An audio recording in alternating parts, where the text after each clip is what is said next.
Manoj sir, जो बात Sanjeev sir कह रहे हैं कि देखिए इस बार का जो चुनाव है वो सबसे ज्यादा चुनौती भरा है आम आदमी पार्टी के राजनीतिक भविष्य के लिहाज से। आप सहमत हैं इस बात से, और ऐसा क्यों आपको लगता है? हाँ, देखिए ऐसा है कि आम आदमी पार्टी बनी थी, दिल्ली से ही बनी थी और दिल्ली के बाद ही उसका एक्सपेंशन हुआ।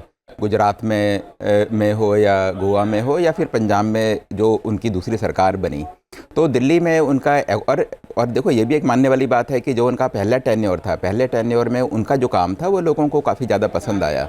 भले ही वो एजुकेशन में हो या वो हेल्थ सर्विसेज में हो, या फिर उनकी जो एक इमेज थी एंटी करप्शन वाली इमेज, तो वो सारी की सारी चीज़ें लोगों को पसंद आई।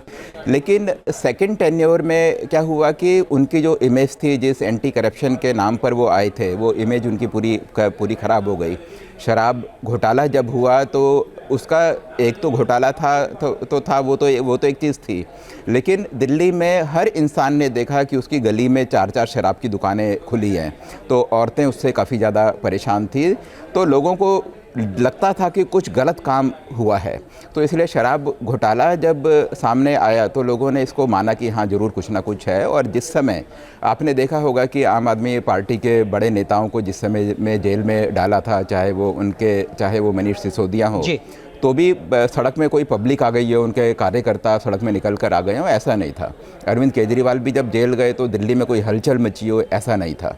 तो वो तो ऐसे में, और आपको ध्यान होगा कि अरविंद केजरीवाल इलेक्शन में बोलते थे कि अगर मैं करप्ट हूँ तो मुझे वोट मत देना।